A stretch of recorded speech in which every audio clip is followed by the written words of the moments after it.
Hello Libra, Sun, Moon, Rising, and Venus signs. Kamusta kayo? Sana po'y nasa mabuti kayong kalagayan.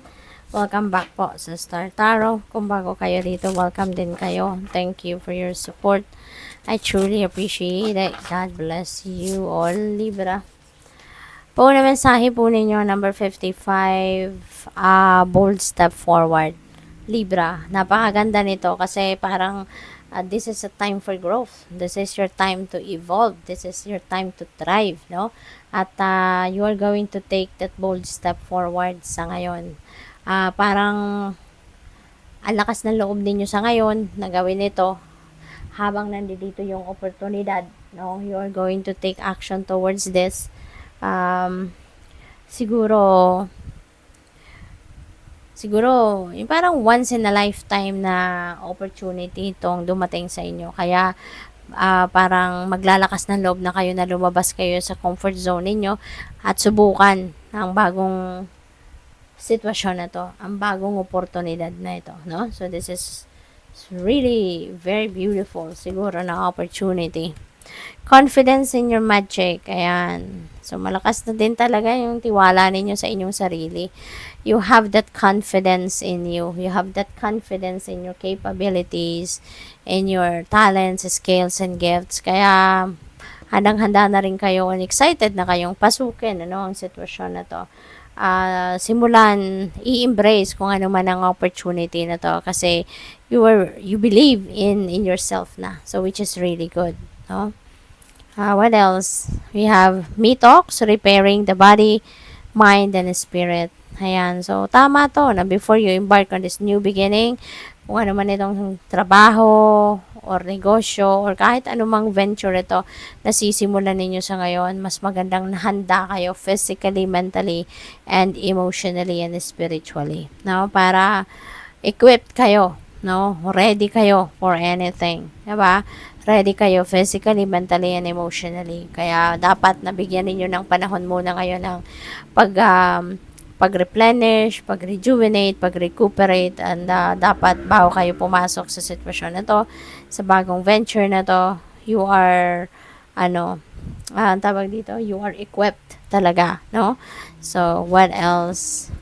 We have Unmarked Trail, Revelation. Alam mo, kung ano man ito, you're divinely guided, no? You're divinely guided. Gagabayan kayo ng universe kung saan papunta ang path na to.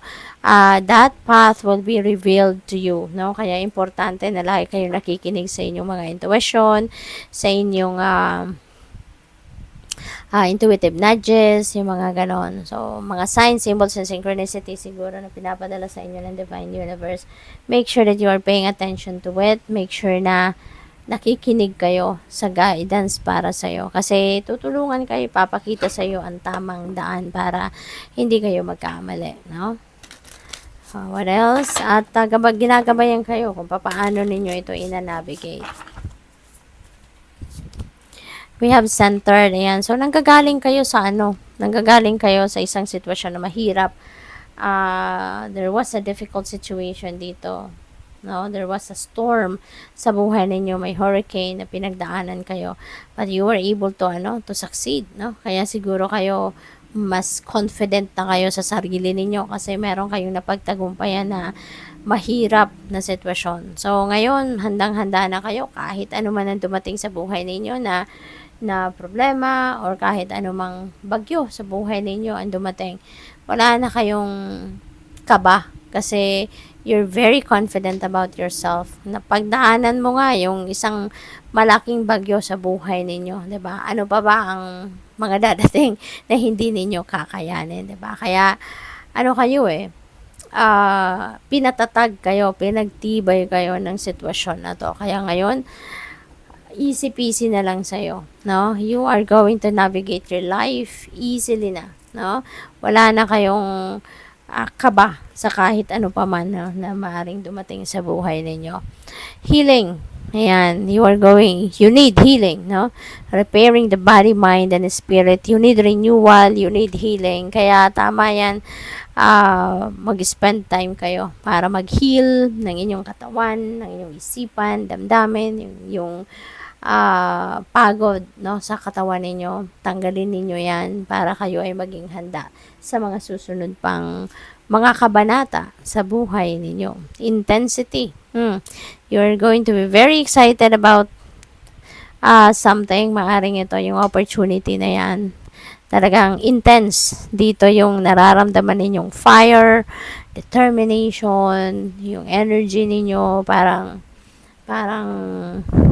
hindi matatawaran na excitement, no? Na nararamdaman siguro ninyo, Libra. Kaya, apakaganda nito. Kasi kung ganyan kayo ka-intense ang nararamdaman, determination ninyo, yung inspirasyon ninyo, yung drive ninyo, ay kung ano man ito, nasisimulan ninyo, talagang magtutuloy-tuloy yan hanggang sa marating ninyo yung goal ninyo, hanggang sa marating ninyo yung tagumpay ninyo. We have love. Ayan, so love is oozing. You know, love is oozing sa puso ninyo. Maaaring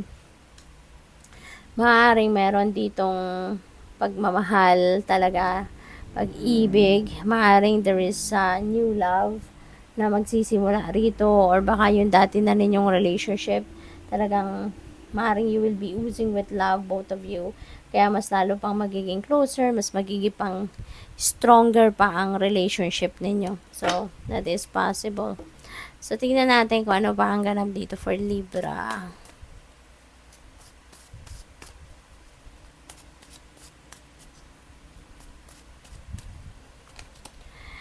Yan, 7 of Cups. Yan. So, multiple opportunities ito, no? Marami ding oportunidad ang dadating sa buhay ninyo na kailangan ninyo pag-isipan mabuti. Okay? While there are a lot of choices, there are a lot of options dito sa inyong harapan, you know, pag-isipan ninyong mabuti, okay? Para nang sa gayon, makuha ninyo or mapulot ninyo, mapick ninyo kung ano man yung best para sa'yo. So, what else?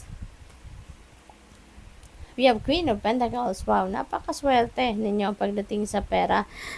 Siswertehin din kayo pagdating dito sa inyong money, career, and finances. Kasi si Queen of Pentacles, this signifies abundance and prosperity. This is also a very, nurturing, sensible, diba, na energy. Kaya, maaari din ang iba sa inyo dito. Baka kayo isang nanay na, or pwede rin naman na hindi kayo nanay, pero you are assuming the role of being a nanay. Diba? Maaring, kayo, daddy na kayo, mommy pa at the same time. Or baka, maaring isa kang kapatid, no? Ng mga kapatid mo, at ikaw ang tumatayong nanay sa inyo. So, possible na may mga ganon. So, whatever the case may be,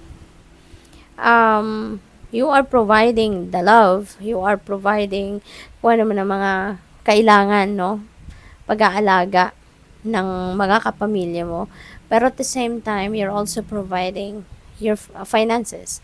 Kayo rin yung maaaring naghahanap buhay din para sa kanila. And may mga opportunity dito na paparating, no, sa inyo na pwede ninyong pagkaperahan. Maaaring merong mga lucrative offer para sa'yo, no, kung sino man, at interesado maybe sa inyong serbisyo, diba? Baka inaaya ka na magtrabaho sa kanilang kumpanya, at maaaring nag-o-offer sa iyo ng mas magandang sweldo, mas mataas na sweldo, mas magandang benepisyo, yung mga ganun ba? May mga ganung klaseng offer. So, what else? You have 5 of Cups. Ayan. So, meron kayo pinaghihinayangan, Baka, meron mga oportunidad na nakalagpas sa inyo. But, you know what? Kung ganun man ang sitwasyon, wag na kayong manghinayang. Kasi, alalahanin natin na lahat ng nangyayari sa buhay natin ay may rason. There is always a reason for everything. Kaya may valid reason ng universe kung bakit ninyo na-miss ang opportunity na yan. Bakit hindi dumating sa'yo? Bakit hindi mo na kuha kung ano yung gusto ninyo? It's because it's simply not for you. Otherwise, kung yan ay para sa'yo, hindi yan makakawala sa inyo, diba? Hindi yan lalagpas sa inyo. Or talagang dadating at dadating ano man ang mangyari. Pero the fact na hindi nga napunta sa inyo, hindi mo nakuha, ibig sabihin na hindi yan para sa'yo. No? And in that case, The universe is always preparing and giving us what is best for us. 'Di ba? Lagi siyang naghahanda ng kung ano ang best para sa atin, lagi siyang naghahanda or lagi niyang binibigay sa atin kung ano yung para talaga sa atin. Kaya kung ano man ang hindi dumating sa buhay ninyo, gusto ninyo pero hindi nangyari, gusto ninyo pero hindi dumating, wag na kayong malungkot, no? Wag na kayong malungkot because ibig sabihin nun, hindi yun ang para sa'yo. What else? Four of Cups. Um, may offer dito sa inyo. And this is the one that is for you. No? Kaya ino-offer sa'yo. Kasi hindi dadating sa atin ang mga opportunity na yan kung hindi yan para sa atin. Okay? Hindi ibibigay sa atin ang hindi para sa atin. Kaya kung ano man tong offer na dumating sa inyo sa ngayon or dadating pa lang, take advantage of that, look into it kasi yan ang para sa iyo. Okay? So heads up lang to sa iyo, no? Kasi syempre ngayon parang nalulungkot pa kayo, nabuburyo kayo, or may dissatisfaction nararamdaman, parang walang gana sa mundo. Be aware, no, of whatever this opportunity that's coming in kasi ito yung para sa iyo, no? So good luck. Thank you for watching. Love and light. Namaste.